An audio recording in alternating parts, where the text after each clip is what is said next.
Hello everyone, welcome to Rimple maths classes. तो class 10th में हमारी एक्सरसाइज चल रही है 1.4, चैप्टर है हमारा रियल नंबर्स। एक्सरसाइज 1.4 का हम सेकंड क्वेश्चन करेंगे। प्रीवियस लेक्चर में हम फर्स्ट क्वेश्चन कर चुके हैं। क्या है second question? Write down the decimal expansions of those rational numbers in question first above which have terminating decimal expansions। ये कहते हैं जो क्वेश्चन नंबर 1 है हम जो कर चुके हैं उसमें क्या है, decimal expansion of those rational number. हमें डेसिमल एक्सपेंशन लिखने हैं उन रैशनल नंबर्स के जो क्वेश्चन नंबर 1 में थे और टर्मिनेटिंग डेसिमल एक्सपेंशन। तो मैंने पॉइंट्स लिख लिए कि हमारे कौन कौन से उसमें क्या थे, टर्मिनेटिंग डेसिमल एक्सपेंशन थे। क्या था? एक तो फर्स्ट पॉइंट था, हमारा पार्ट था, सेकंड पार्ट था, फोर्थ था, सिक्स था, 8th एंड 9th पार्ट। और इसके अलावा जो थे वो हमारे किस टाइप के एक्सपेंशन थे? नॉन टर्मिनेटिंग डेसिमल एक्सपेंशन थे।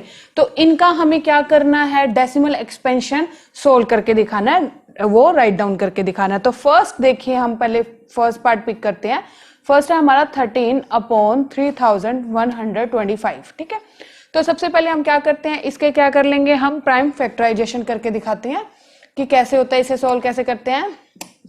5 सबसे पहले ये कितने पे जाएगा हमारा, ये 5 पे जाएगा, कितना आ जाएगा 625। फिर से किस पे जाएगा, 5 पे जाएगा, कितना आ जाएगा हमारा 125 आ जाएगा। फिर से 5 पे जाता है, ये आपको करना आता ही अच्छे से, कितना आ जाएगा 25। फिर से 5 पे जाएगा, कितना आ जाएगा 5 एंड ऑल्सो 5, कितना आ गया 1। तो देखो 5 कितने आए, 1 2 3 4 5 आ गए। तो अब हम इसे क्या लिख सकते हैं, इक्वल्स टू 13/5 की पावर 5 लिख दिया मैंने यहाँ पे इसको, क्योंकि देखो 1 2 3 4 5 प्राइम फैक्टराइजेशन के अकॉर्डिंग मुझे पता लग गया कि ये 5 की पावर क्या है, 5। तो इसी आपको एक्सरसाइज के अंदर ये बात पता है कि हमें क्या करना है, यहाँ पे नीचे मान लो 5 है, अगर मैं यहाँ पे नीचे 10 बना लूं और फिर अगर मान लो फॉर एग्जाम्पल 13/10 हो जाए कहीं पे, और मुझे यहाँ पे इसको डिवाइड करना है, तो बाय लॉन्ग डिवीजन थोड़ी ना करेंगे हम, सिंपल मुझे पता है मैं क्या करूंगी, यहाँ पे 1 0 है तो मैं एक 3 के बाद क्या कर दूंगी, डेसिमल लगा दूंगी। बट यहाँ पे हमारे पास क्या है, 5 की पावर 5 है, यानी कि मैं यहाँ पे क्या करूंगी, 5 के साथ ऐसा क्या मल्टीप्लाई करे कि 10 आ जाए, तो 2 की पावर 5 से मल्टीप्लाई करूंगी और 2 की पावर 5 से क्या कर दूंगी, मैं यहाँ पे डिवाइड कर दूंगी। इसका मतलब एक्चुअल में क्या है, इसका मतलब है 5 इंटू 5 इंटू 5 इंटू 5 इंटू 5 हो गया। और 2 की पावर 5 का मतलब क्या है, 2 इंटू 2 इंटू 2 इंटू 2 इंटू 2 हो गया। अब इन दोनों को आपस में मल्टीप्लाई करो, देखो ये हो गया, इसकी multiply 10 into 10 into 10 into 10 into 10, ये हो गया 10 कितने टाइम आ गया, 1 2 3 4 5 टाइम हमारे पास क्या आ जाएगा, 10 आ जाएगा। और 2 की पावर 5 क्या होता है, 32 होता है। तो ये हो गया हमारे पास 13 इंटू 32, और नीचे मेरे पास कितना है 10। इनको आपस में जब हम मल्टीप्लाई करेंगे तो 1 2 3 4 5 हमारे पास क्या आ जाएंगे, यहाँ पे जीरोस आ जाएंगी। तो ये मल्टीप्लाई कर दिया तो कितना आ गया मेरे पास, पहले मैं यहाँ पे लिख दूंगी 10 into 10 into 10 into 10 and also 10। ये बात समझ आ गई होगी इजिली कि 5 की पावर 5, एक 5 पिक किया, एक 2 पिक किया, फिर 5 फिर 2 फिर 5 फिर 2। ठीक है, अब ये आ जाएगा मेरे पास 13 इंटू 32 को जब हम मल्टीप्लाई करेंगे तो हमारे पास आएगा 416, और नीचे हमारे पास क्या आ जाएगा 1 2 3 4 5, क्योंकि कितनी जीरोस है, 1 2 3 4 5 जीरोस हैं। अब देखो सिंपल है बिल्कुल ही, अब हमें इसको क्या करना है, यहाँ पे डिवाइड करना है। अब आप खुद सोचो कि हम अगर इसको लॉन्ग डिवीजन से करते तो बहुत बड़ा पड़ जाता। अब सिंपल हमें यही करना है, यहाँ पे अपॉन में हमें 10,000 या 100 कुछ ऐसा बनाना है, फिर हम डायरेक्ट क्या लिख देंगे। अब देखो 1 2 3 4 5 0 है ना नीचे, लेकिन ऊपर डिजिट्स तो मेरे पास 3 ही है, तो डिवाइड करते कैसे हैं, 5 जो है देखो 6 1 4, यानी कि ये क्या 4 1 6 क्या हो गया मेरे पास, 3 डिजिट्स हो गए। बट नीचे जीरोस कितनी है, 5 है, यानी कि मुझे जो डेसिमल लगाना है वो 5 के बाद लगाना है। तो 3 है तो ये 4th हो गया, ये 5th हो गया, एंड फिर डेसिमल लगा के यहाँ पे क्या लिख देंगे हम, 0 लिख देंगे।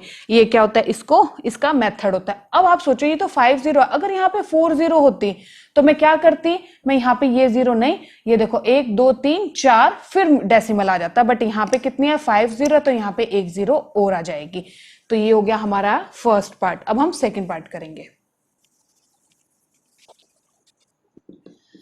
सेकंड पार्ट क्या है मेरे पास, 17/8। अब आपको पता है 8 को हम क्या लिख सकते हैं, यहाँ पे 17/2 का क्यूब होता है 8, यही होता है ना। आप अगर आपको डायरेक्ट नहीं पता होता तो आप ये कर लेना, कितना आ जाएगा 4, 2 आ जाएगा, फिर 2 आ जाएगा, ये 1 आ गया, इनकी 2 2 2 2 का क्यूब। बस सिंपल सी बात है, मैं क्या करूंगी यहाँ पे 5 क्यूब से मल्टीप्लाई एंड 5 क्यूब से डिवाइड, क्योंकि मुझे नीचे क्या बनाना है 10,000 या 100 इस टाइप से बनाना है।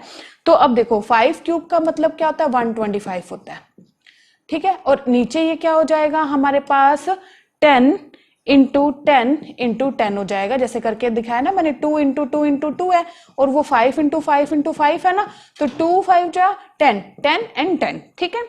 अब इन दोनों को जब हम ऊपर मल्टीप्लाई करेंगे तो ये हो जाएगा हमारे पास आ जाएगा 2125 आ जाएगा, और नीचे कितना है मेरे पास 1000 है। अब मुझे क्या करना है, इसको डिवाइड करना है, डिवाइड करना है, तो आप देखो कितनी जीरोस है नीचे, 3 जीरोस है, यानी कि 3 डिजिट के बाद मैं क्या लगाऊंगी डेसिमल, यानी कि first second third and after that decimal. तो ये क्या हो जाएगा यहाँ पे हमारा आंसर हो जाएगा। सिमिलरली अगर यहाँ पे 4 जीरोस होते तो मैं यहाँ पे 2 के बाद डेसिमल लगाती, फिर एक जीरो और आ जाता। तो ये हो गया हमारा सेकेंड पार्ट। अब हम फोर्थ पार्ट करते हैं।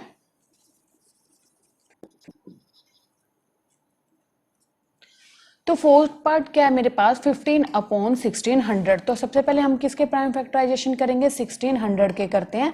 कितने पे जाएगा ये, 2 पे जाएगा, कितना आ गया 800, फिर से 2 पे जाएगा, कितना आ गया 400, 2 पे जाएगा, कितना आ गया 200, फिर से किस पे जाएगा 2 पे जाएगा, कितना आ गया 100, 2 पे जाएगा, कितना आ गया हमारे पास 50, फिर से 2 पे जाएगा, कितना आ गया मेरे पास 25। अब ये जाएगा 5 पे, कितना आ गया मेरे पास 5, फिर से 5 पे गया, कितना आ गया 1। तो यानी कि इसके मेरे क्या फैक्टर्स बन जाएंगे, 2 कितने टाइम आ रहा है 1 2 3 4 5 एंड 6 टाइम आ रहा है। दैट मीन्स इसे मैं क्या लिखूंगी 2 की पावर 6 इंटू 5 कितने टाइम आ रहा है 2 टाइम आ रहा है, तो 5 का स्क्वायर हो गया। अब यहाँ पे देखने वाली बात क्या है, मैंने आपको क्या बताया था, नीचे 10 बनाना होता ना, 2 पावर 6 को मैं लिख सकती हूँ 2 पावर 4 इंटू 2 पावर 2, क्योंकि मल्टीप्लिकेशन में क्या होता है बेस सेम होता है तो पावर्स क्या हो जाती हैं ऐड हो जाती हैं। यही होते हैं ना हमारे की a power b into a power c है, तो हम लिख सकते हैं a की पावर b प्लस c। तो यहाँ पे यही बात मैंने करी है, अगर 2 की पावर 6 है तो हम इसे लिख सकते हैं 2 की पावर 4 इंटू 2 की पावर 2 इंटू क्या हो जाएगा हमारा 5 की पावर 2। अब आप देखो 2 की पावर 2 और 5 की पावर 2 को अगर हम एक साथ रखेंगे तो ये बन जाएगा हमारा 10 इंटू 10 बन गया ना, यहाँ से 1 2 1 5 1 2 1 5, तो यहाँ से मेरे पास क्या आ गया 15 अपॉन ये क्या आ गया 10 का स्क्वायर इनटू क्या रह गया 2 की पावर 4, बट फिर से 2 रह गया, यानी कि यहाँ पे भी मेरे को और 10 बनाने हैं, तो मैं क्या करूंगी यहाँ पे 5 पावर 4 से मल्टीप्लाई एंड 5 पावर 4 से क्या कर दूंगी यहाँ पे डिवाइड कर दूंगी। तो अब देखो 5 पावर 4 हमारा क्या होता है, ये होता है 6 to 5 होता है, मल्टीप्लाई करते हैं 5 पावर 4 का मीनिंग तो पता है ना 5 इंटू 5 इंटू 5 इंटू 5 होता है। अब देखो यहाँ पे नीचे क्या हो जाएगा, यहाँ पे 10 का स्क्वायर है, इधर क्या हो जाएगा 10 की पावर 4 आ जाएगी, ये 10 की पावर 2 इंटू ये क्या आ जाएगी 10 की पावर 4। तो अब देखो इन दोनों को जब हम मल्टीप्लाई करेंगे तो हमारे पास आंसर आएगा 9375, और नीचे मेरे पास कितना हो जाएगा 4 and 2 6 जीरोस, 1 2 3 4 5 6 जीरोस होगी जब हम ये मल्टीप्लाई करेंगे। अब देखो सोचने वाली बात क्या है, हमारा आंसर क्या आएगा, 6 जीरोस है बट डिजिट्स ऊपर तो 4 ही है, तो देखो हम पहले ये चारों एज इट इज लिख देंगे, 6 है ना, तो 6 डिजिट के बाद हमारा क्या लगेगा डेसिमल, यानी कि 5th 6th after that decimal and 0। ये बात ध्यान रखने वाली बात है, अगर 6 जीरोस हैं ऊपर 4 ही डिजिट है तो 4 लिखा, 2 जीरो एक्स्ट्रा लगाई, फिर हमने डेसिमल लगाया। अगर 5 जीरो होती तो हमें क्या करते 4 लिख के एक ही जीरो लगाते, फिर क्या लिख देते डेसिमल लिख देते। अब नेक्स्ट पार्ट देखिए,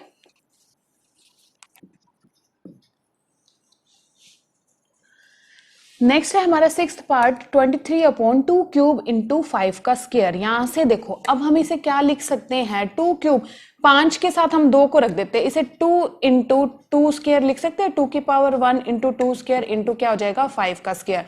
अब इन दोनों को मैच कर देंगे, तो इन दोनों को मैच कर दिया तो मेरे पास क्या आ जाएगा 2 एज इट इज, और ये हो जाएगा 10 का स्क्वायर हो जाएगा, क्योंकि यहां से 2 इंटू 5 2 इंटू 5। अब देखो 2 फिर से अकेला रह गया, और 2 की पावर कितनी है 1 है ना, तो हम क्या करेंगे 5 से मल्टीप्लाई और 5 से क्या कर देंगे डिवाइड कर देंगे। तो ये क्या आ जाएगा यहाँ पे 23 को जब हम 5 से मल्टीप्लाई करेंगे तो हमारे पास आएगा 115 आ जाएगा, और नीचे क्या हो जाएगा 10 इंटू 10 का स्क्वायर, यानी कि यहाँ पे कितना मिल गया मुझे 10 का क्या आ गया मेरे पास क्यूब, और 10 का क्यूब का मतलब क्या होता है 1000, 10 क्यूब का मतलब होता है 10 इंटू 10 इंटू 10। अब देखो 3 है ना नीचे हमारी जीरोस, तो हमारा आंसर क्या बनेगा यहाँ पे 1 2 3, उसके बाद हम क्या लगा देंगे डिजिट डेसिमल, और इसके बाद क्या आ जाएगा 0 आ जाएगा। ये क्या है हमारा आंसर। नेक्स्ट पार्ट देखिए क्या है, नेक्स्ट पार्ट है हमारे पास 6/15। अब आप खुद देखो 15 के हम प्राइम फैक्टराइजेशन करें तो क्या बनता है हमारे पास, ये कितने पे जाएगा 15, ये जाता है, पहले इसको हम कैंसिल आउट ही कर लेते हैं, कैंसिल आउट हो रहा है हमारे पास। ये कितना जा रहा है देखो, ये आ गया हमारे पास 2 अपॉन ये कितना आ जाएगा 5 आ जाएगा, 3 के टेबल पे ये कैंसिल आउट हो गया ना। अब देखो नीचे 5 है तो हम क्या करेंगे यहाँ पे 2 से मल्टीप्लाई और 2 से क्या कर देंगे डिवाइड कर देंगे, तो अब ऊपर तो आ गया 4 और नीचे क्या आ जाएगा मेरे पास 10। सिंपल सी बात है, ये तो इजिली आपको समझ आई जाएगा, ये क्या हो जाएगा 0.4 हो जाएगा। नेक्स्ट पॉइंट देखो हम 9th करते हैं, यहीं पे क्या है 35 अपॉन क्या है 50 है मेरे पास, ठीक है। अब आप खुद देखो 50 क्या प्राइम फैक्टराइजेशन करके देख लो चाहे क्या बनेगा 50। सबसे पहले 2 पे जाएगा कितना आ जाएगा 25 आ गया, फिर 5 पे जाएगा 5 आ गया, फिर 5 पे जाएगा कितना आ गया 1 आ गया, यानी कि मैं 50 को क्या लिख सकती हूँ, 50 को मैं लिख सकती हूँ 5 का स्क्वायर इंटू 2 लिख सकती हूँ। देखो 25 इंटू 2 दैट इज 50, यानी कि यहाँ किसकी कमी है हमारे पास, यहाँ पे क्या आ जाएगा 5 का स्क्वायर है, लेकिन मेरे पास यहाँ पे 2 की कमी है। ये 5 तो 2 टाइम है बट 2 1 टाइम है ना, तो मैं 2 से मल्टीप्लाई कर दूंगी, 2 से क्या कर दूंगी डिवाइड कर दूंगी, कर सकते हैं क्योंकि कैंसिल आउट हो गया, कोई फर्क नहीं पड़ता। 35 2 जा कितना होता है हमारे पास 70 होता है। नीचे देखो 2 का स्क्वायर और 5 का स्क्वायर दैट मीन्स 10 का स्क्वायर और 10 का स्क्वायर क्या होता है 100 होता है। अब इसे डिवाइड कर देंगे तो आप खुद सोचो 2 0 है, यानी कि पहले इसके बाद हम क्या लगाएंगे पॉइंट, और ये क्या आ गया हमारा 0.70, तो ये हमारा क्या हो जाएगा 9th पार्ट हो जाएगा।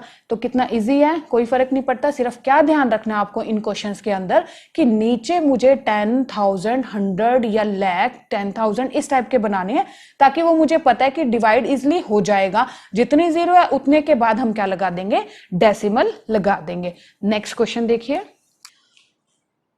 तो नेक्स्ट क्वेश्चन है थर्ड हमारा, the following real numbers have decimal expansion as given below, in each case decide whether they are rational or not. If they are rational and of the form p by q, what can you say about the prime factors of q?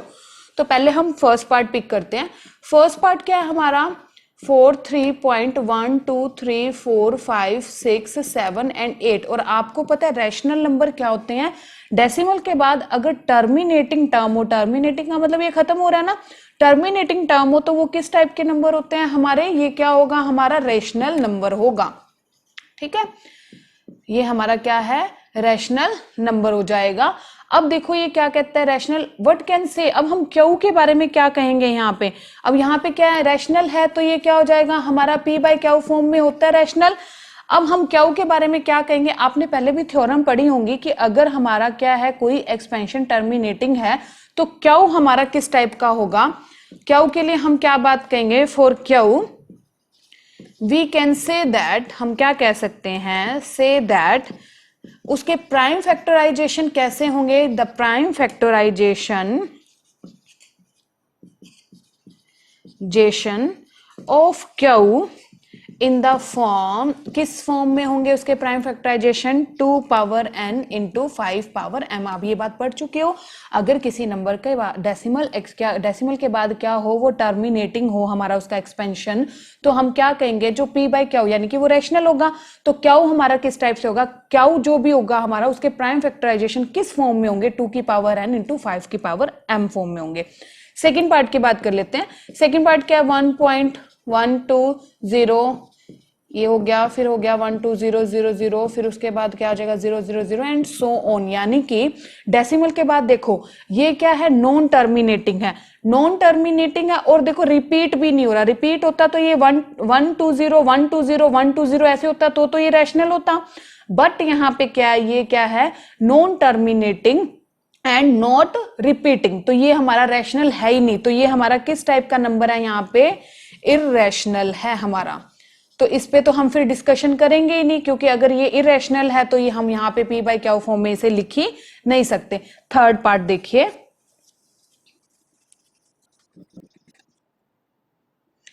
Third part क्या है हमारा 4 3.1 2 3 4 5 6 7 8 9 पे क्या है बार है। इसका बार का मतलब क्या है, ये हमारा किस टाइप का है, ये है नॉन टर्मिनेटिंग और क्या है हमारा रिपीटिंग है। ठीक है, नॉन टर्मिनेटिंग बट रिपीटिंग है, तो ये हमारा फिर किस टाइप का आ जाएगा, सो इट इज रैशनल, ये क्या है हमारा रैशनल हो जाएगा।